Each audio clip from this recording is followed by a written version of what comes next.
Breaking news into SportsCenter. The Nets have suspended Kyrie Irving for no less than 5 games. He's been at the center of a firestorm after posting a link to an anti-Semitic book and movie on social media.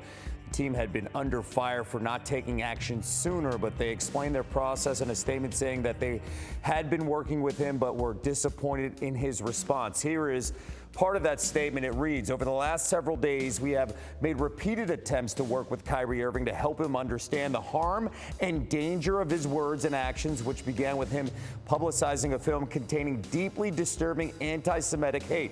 We believe that taking the path of education in this challenging situation would be the right one and thought that we had made progress with our joint commitment to eradicating hate and intolerance. We were dismayed today when given an opportunity in a media session that Kyrie refused to unequivocally say he has no anti-Semitic beliefs nor acknowledge specific hateful material in the film." It's time to put the Kybosh on Kyrie. He's a gifted basketball player, but he's more toxic than talented. And that's saying a lot because he's amazing on the court. I love watching Kyrie play. He's electric, but now he's so electric he's become a third rail. Kyrie once said he believed that the earth is flat. Yeah, I'm not making that up. He's a flat earther. There's not too many people left in that club anymore, but apparently Kyrie is pretty stubborn with his conspiracy theories. Everywhere Kyrie goes, there is trouble. Irving screwed up the Brooklyn Nets' entire season last year because he refused to get a COVID vaccine and therefore could not play home games in Brooklyn. Is there anything that Kyrie reads online that he doesn't believe? Anything? Kyrie is an embarrassment and a disgrace to the NBA. He's wrecked every single team he's been on. The one year he had success was when the great LeBron James was in Cleveland to babysit him, and they won a championship. But Kyrie stabbed LeBron James in the back and jumped ship to Boston. Of course, he quickly made a mess in Boston and had to scurry away from the team to go to Brooklyn to play with Kevin Durant. And now he's created another clusterfuck in New York. You know, it's dispiriting that Kyrie is promoting the 2018 movie Hebrews to Negroes Wake Up Black America.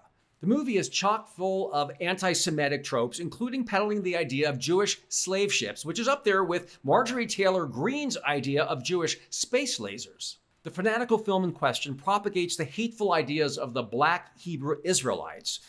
This group likes to stand on street corners in major cities and shout insults. They shout insults at gay people, black people, women, Jewish people, Muslims, immigrants. Basically, they hate everybody. A very charming group they are. I used to encounter these lovely people in Philadelphia all the time because I lived only a few blocks from City Hall. I wholeheartedly agree with former basketball star and TNT commentator Charles Barkley on Kyrie Irving. I can't believe that we ain't talking about that. We're talking about this idiot. Barkley is correct. He's an idiot and a distraction. With Kyrie, it's always about his antics. Never about the team, never about basketball, never about the NBA. It's me with Kyrie. This isn't about rights, it's about responsibilities. I'm always in favor of people offering their unvarnished opinions. But they also must be accountable for what they say. You know, I was offended when right-wing Fox News host Laura Ingraham told basketball legend LeBron James to shut up and dribble just because he commented on politics and social issues. Athletes should be able to voice their opinions just like anyone else. So I would never tell Kyrie Irving to shut up and dribble. But perhaps the Nets would have a better record if Kyrie spent more time dribbling on the basketball court and less time having conspiracy theories dribble out of his mouth. I can't imagine Kyrie Irving is going to be in the NBA too much longer. The league cannot get rid of him quickly enough. He is toxic and nothing but trouble. I'm beginning to sound like ESPN today, but we have more NBA news. Dwyane Wade, the retired Miami Heat superstar, one of my favorite players, is defending his transgender daughter, Zaya, against his ex-wife, Siobhan Funchess Wade. She filed a court petition objecting to legally changing their 15-year-old daughter Zaya's name and claiming that Wade was, quote, trying to profit off Zaya's name and gender change. Because, you know, Dwyane Wade isn't rich enough already. Here's the truth. Dwyane Wade is an amazing father. He supports his transgender daughter, and that is commendable.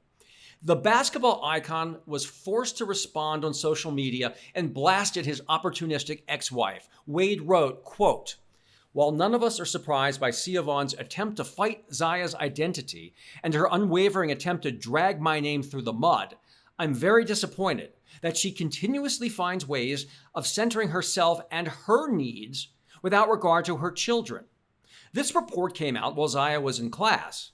This is a kid who has maintained a 4.0 grade point average in honors classes while navigating all this unsolicited and harmful attention and debates about her gender and sexuality from those who were committed to not listening to her, much less even knowing her. I want to offer my full love and support for Dwyane Wade and Zaya.